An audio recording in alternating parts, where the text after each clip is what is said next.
Well, you're back with Zoe Alexandra from People's Dispatch. I'm Vijay Prashad. We are doing our fourth live on the Israeli war on Gaza. Today is the 31st of October. This war has been going on now for 3 weeks. Zoe, it's always hard to talk about this as a war because it's so asymmetrical. And yet, of course, we don't have vocabulary to talk about it in any other way. People are saying genocide, people are saying other things. It's not entirely a one way street because the Palestinian factions have been resisting. I'm going to come back to that in a second. UNICEF released a very important statement, said that Gaza is becoming a living hell. That's UNICEF's language, saying that Gaza is becoming a graveyard for thousands of children. Very hard to keep up with the numbers that are coming of the dead. The Ministry of Health says 8,525 Palestinians killed. That's a lot of people killed in 3 weeks. Of them, and this is the part where UNICEF sprays a graveyard for thousands of children makes sense. 3,542 children dead. What hasn't been talked about is that there are over 21,000 injured. There are 2,000 people missing, of them 1,100 children. A lot of children impacted because Gaza is a very young place. If you travel to Gaza, you would have seen in Khan Yunis, in Beit Jalon, in Gaza City, in Rafah City, lots of kids everywhere. And it's kids who are bearing the brunt of this. Just hours ago in Jabalia refugee camp and Al Sheikh refugee camp, both of them in Gaza's north, vicious airstrikes, tank fire, and so on. Between 100 and 400 people killed. Indonesian hospital reports 50 dead bodies brought in from Jabalia. Now, the Israelis are saying, we told you to leave. Of course, the access roads to the south had been bombed. Very difficult for people to up and leave. They worry, they are scared. Many of them have taken refuge in the ante rooms of hospitals and so on. They simply don't know where they can go. So the strike on Jabalia, vicious strike, up to 400 dead so far. We don't know what the breakdown is. Likely, and here, Zoe, if the ratios stand, likely 200 of them children, likely, perhaps more, hard to say. Israeli tanks now have entered the north of Gaza Strip. They are in the Karama area, north of Gaza City. Tanks have also come in the central region. They have been seen at Saladin Street, which is the access, the road that divides north and south Gaza. What looks like is that the Israeli tanks have entered the north and the south to encircle the northern part of Gaza. Netanyahu himself said in the last 24 hours, Israel has struck what he called 300 targets, several of them residential homes in Jabalia camp. Pretty ghastly situation. UN agencies report that Gaza is now at 5% of water. If you think the only way children are going to die in Gaza from the bombing, from the aerial bombardment and tanks, you have another thing coming. They're going to start dying of dehydration, of malnutrition, and so on. UN agencies report some of their storehouses for food have been ransacked by hungry people. Look, I've traveled in Gaza. I know that this is not a place of danger. You can walk around anywhere. Nobody's going to rob you. This is not a place where you fear theft. There's extraordinarily low theft rate. On the other hand, desperate people breaking into UN storehouses to eat, a graveyard for thousands of children, a living hell.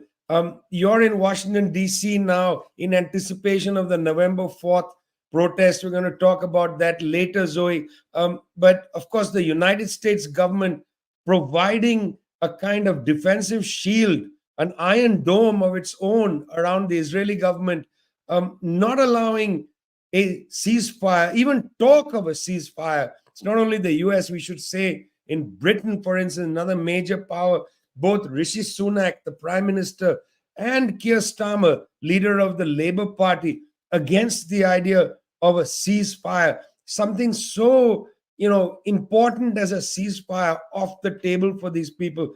What's happening in Washington? Why is everybody seemingly against a ceasefire in the US political class? Well, we spoke about this on the last show. There's this insane kind of cognitive dissonance where you have a complete refusal of politicians in Washington to actually make a call for a ceasefire. There's a group of about 18 members of Congress led by Cori Bush, who is a representative from the St. Louis area, calling for a ceasefire resolution. Again, this has received almost no support in the House of Representatives, and in the Senate, even members of the Senate who have had maybe more respectable positions, maybe more left positions in the past, spoken out about the bombings in prior moments, have essentially refused. Bernie Sanders, the farthest that he's gone, and let's remember, it took over 3,000 children to be killed for him to even get to this language, has called for humanitarian truce. Again, this is not a ceasefire. This is having a pause so that humanitarian aid, which is currently blocked, can be let in. So that on one hand, and it's this resolution, which is led by again Cori Bush, Rashida Tlaib, Andre Carson, Dile Ramirez. It's interesting because Cori Bush actually comes out of the protest movement in Ferguson, Missouri. And if people remember that this was a huge uprising following the murder of Mike Brown by Ferguson police. And it was a moment where activists in the United States were rising up and were facing a lot of police repression. And I think a lot of people remember that there was this kind of beautiful solidarity where Palestinian activists were seeing this repression of Black activists, of BLM activists on the streets in Ferguson, and giving them tips on how to deal with tear gas. And so it's no surprise, I think, that someone like Cori Bush in this moment would really push for this. And what's sad is that more progressive legislators are not joining her, and that they continue. I mean, a really, really atrocious clip of Hillary Clinton saying that how could we call for a ceasefire if a ceasefire means capitulating to Hamas and it means essentially kneeling to Hamas? And this is just ridiculous, completely unfounded. And we see that the call for the ceasefire has majority support, not only of people across the globe in Africa and in West Asia, but also people in the United States. Again, as we spoke about last episode on Saturday, hundreds of Jews were occupying the Grand Central train station calling for a ceasefire. People have been on the streets every day saying this is an essential demand. We cannot let this genocidal violence against people in Gaza continue. Yet US politicians say that this is completely out of the question. And it's also such an ahistorical reading of what's happening. They're saying that there can be no ceasefire until the hostages are released. And it's a complete, of course, intentional misreading of the situation, because from the start, Hamas has said, we will release the hostages when the 10,000 now Palestinian prisoners are released. And even the families of the hostages have demanded that the Israeli government actually have some sense and actually think about the well-being and the lives of their family members who are being held hostage. And they say, this is the only sensible solution. We're not talking about a situation, again, as the Secretary General of the United Nations says, we're not talking about a situation in a vacuum. We're talking about a conflict that has very, very clear roots, and that there's very clear demands on the table. And this position of the US and Israel to just completely ignore that and say we have to continue an essential annihilation of a population is truly criminal. And I think what you're saying is exactly right, that the support that the US has provided to Israel, not only in the billions of dollars of military aid, but also this shield against any sort of united political action, whether it be in the UN Security Council or whether it be by its own Congress actually taking action. And I think it's really interesting because it's common to say that, standing against Israel is political suicide.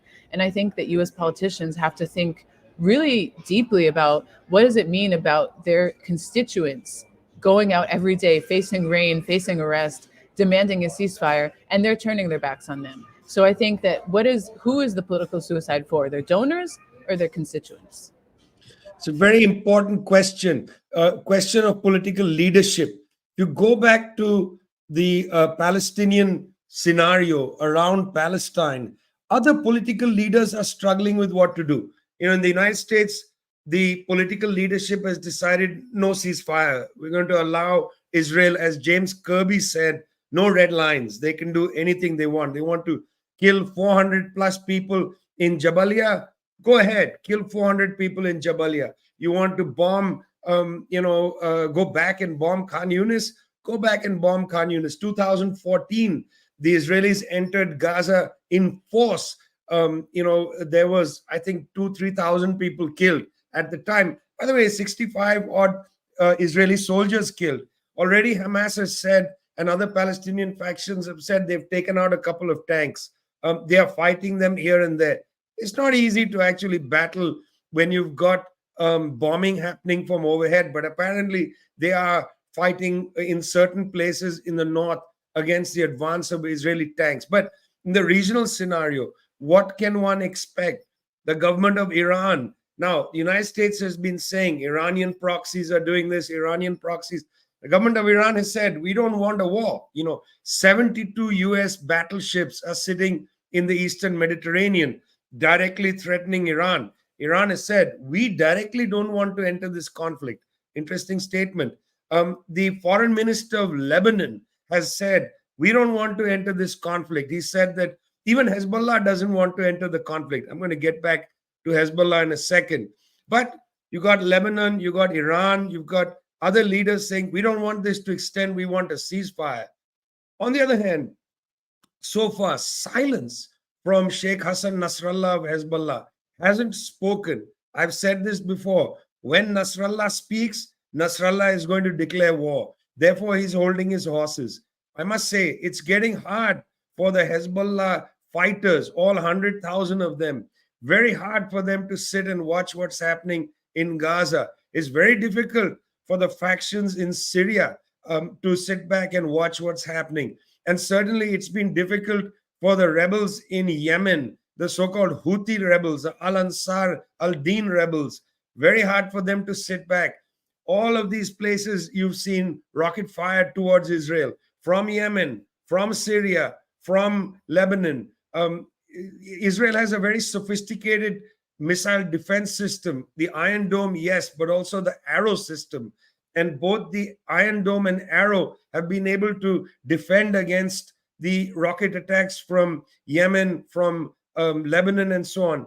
In Lebanon, Amnesty International reports that Israel has used white phosphorus in the border regions against Hezbollah targets. Now, what's happening? There is no declaration from Sheikh Hassan Nasrallah. No declaration has come from the militia groups in Syria. No declaration has come from Ansar al-Din in Yemen. These are fighters in the ranks who just cannot be held back, who are so angry and frustrated. They are firing their rockets, I think, my opinion, without any chain of command, telling them to do so. And so Israel is right now retaliating against a non-war. There is no war declared from these regional entities. But as the killings increase, I don't know if Sheikh Hassan Nasrallah can control his people. He is going to be under pressure to push the green light and let them let go. The 100,000 fighters firing sophisticated rockets, much more sophisticated, Hezbollah says, than they had in 2006 at Tel Aviv, at other places in the north of Israel. It's going to be impossible for the factions in Syria to hold fast. If Hezbollah goes, they will go too. The Syrians will then advance towards the Golan Heights. If the Syrians move, the Yemenis are going to certainly put a lot of pressure on their allies inside Jordan and so on. I mean, the danger of spillover right now is very high. And what is provoking the spillover? It's not recklessness from Tehran. Tehran is saying, we don't want this. It's not even recklessness from Sheikh Hassan Nasrallah. He's not spoiling for a fight with Israel. They are prepared for it, but he's not spoiling for it. This is being provoked by the Israeli actions inside Gaza. That is the principal provocation.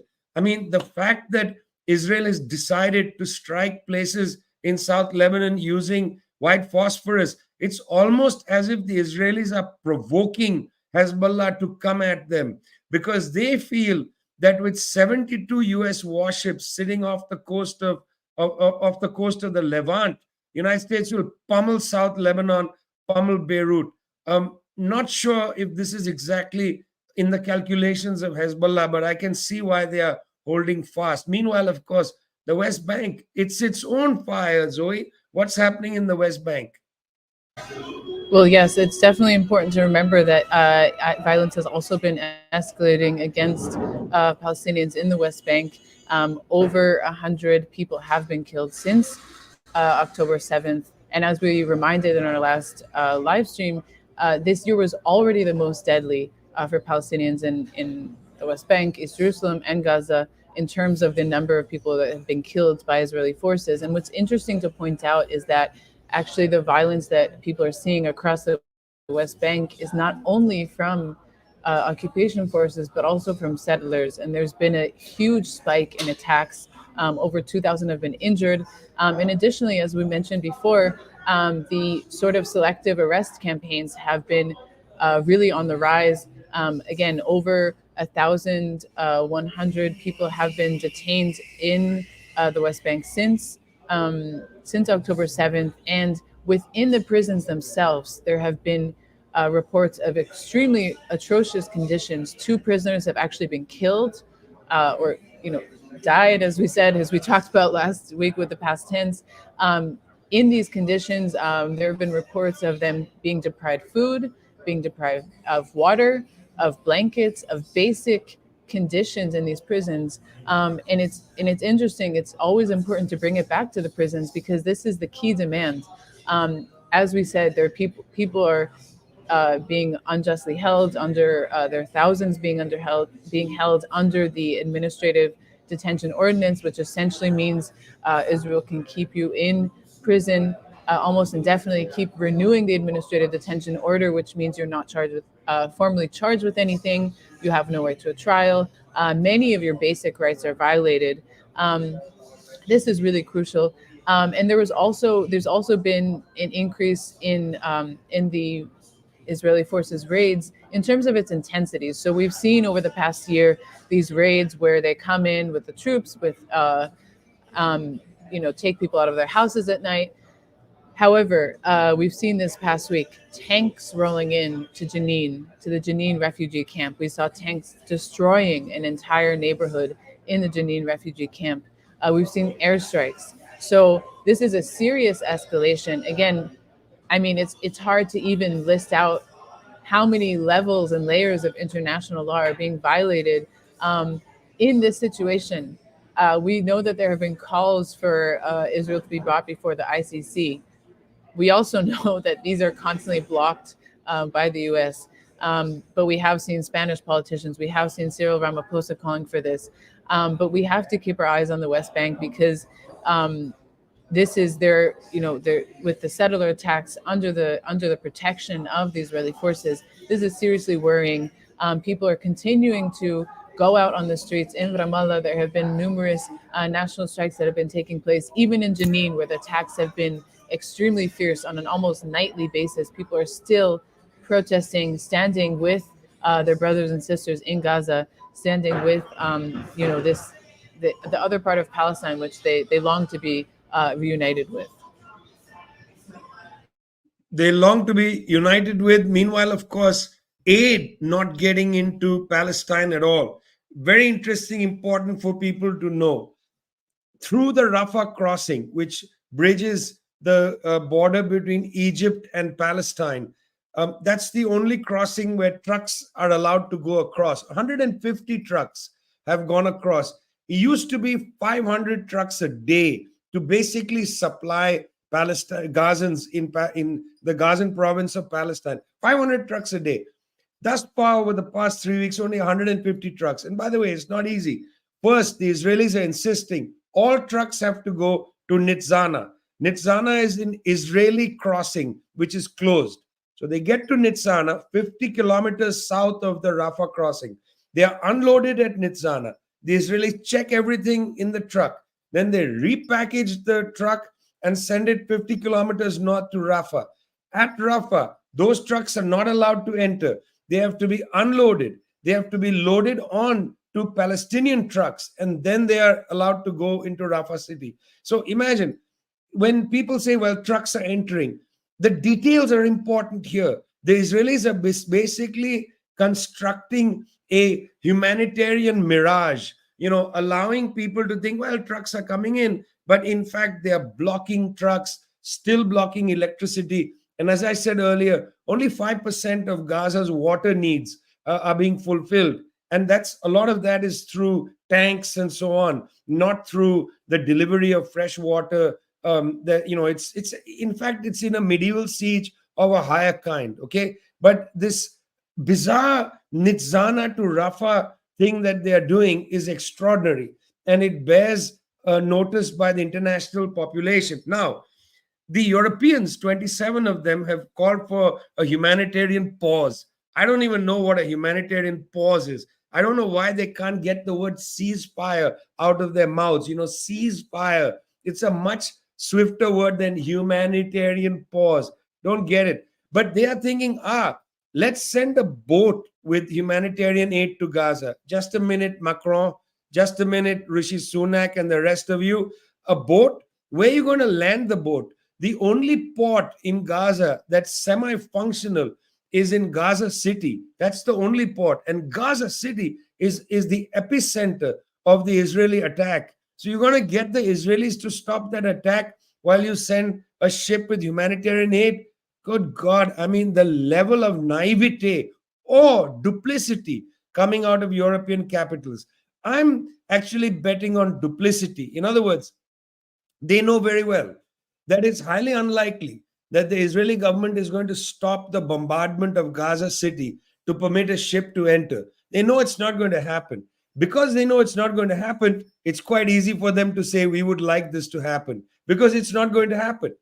So they sound like they are being concerned about the situation in what the United Nations Children's Agency called a living hell, also called a graveyard for thousands of children. That's what UNICEF, that's their phrase. Well, it's okay. Now the Europeans say, we want to, prevent this living hell, make it something less than that. I don't think so. If you were serious, you would insist on a ceasefire, which they are not insisting upon, and you would insist on having the checking if there needs to be Israeli checking, although I don't see why there needs to be Israeli checking at the Rafah crossing. If they need to be checking, have it at Rafah. Why are you getting the trucks to drive to Nitzana, unload, reload, get back to Rafah, unload, reload, and then carry on? All of it is designed in a way to prevent aid from entering. All talk of humanitarian aid is a mirage right now. It's not serious. The world is angry, Zoe. On November 4th, looks like millions of people, tens of millions of people will be on streets around the world. Tell us a little bit about that. Yes, I think it's going to be an extremely historic day. There are mobilizations planned in dozens of cities and dozens of capitals from across the world. We saw last weekend there were 500,000 people on the streets of London. As Vijay said in the beginning, I'm in Washington, D.C. right now, where there's expected to be the largest march for Palestine in U.S. history here. There's dozens and dozens of buses coming from cities from across the country, even people coming from Puerto Rico to join. So this is in DC. This is going to be a truly historic day. People have been mobilizing again in North Africa and West Asia. I spoke to the youth coordinator of the Youth Front Against Normalization to understand really what's driving, again, these protests, this shared understanding that Zionism is the hand of imperialism in the region. They're going to be on the streets. We've seen massive, massive demonstrations in Rabat, in Tunis, in Cairo, even defying the kind of de facto ban on people taking to the streets. It's really incredible to see this outpouring. And again, I think it can't be understated the historic moment that we're in right now. Despite the fact that, as you said, politicians seem reluctant to even utter the word ceasefire. It seems like it's too clunky for them to say or too difficult. The people of the world are saying it, and they're saying it every single day on the streets, in conversations, on social media.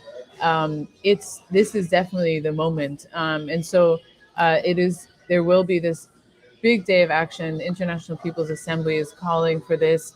Many other networks of people's movements, of trade unions. We also saw today, for example, trade unions in Belgium refusing to move arms shipments. I think that the tide is rising across sectors of society, and it's going to become, if it isn't already, uh, a political blunder for politicians to not listen. And I think that there is this realization that not standing with the millions will cost. Right now, maybe they will continue to get, the political benefits and privileges, economic privileges they get from not speaking out. But I think sooner rather than later, the people of the world are going to see that these people who are not listening to them are not really representing them at all. To come back on that point as we wind up, so far, death toll from Gaza 8,525, 2,000 missing, of them 1,100 children. Fresh reports coming out of Jabalia refugee camp where apartment buildings have been struck. One person I spoke with said 50 members of a friend's family were wiped out in that attack on Jabalia. Jabalia is a very densely populated place. It's not easy to tell people in a place like that to just leave and go somewhere else. It's likely everybody knew that there would be large numbers of people who just couldn't go anywhere. They didn't go anywhere. They were struck, and entire families wiped out. Lineages are being disappeared in this war in Gaza. Names of Palestinian families are being obliterated. No way to remember them but in memory. Um, let's see if the world community on November 4th, Zoe, is able to put pressure, at least to call for, if nothing else, a ceasefire. See you later. Thanks a lot.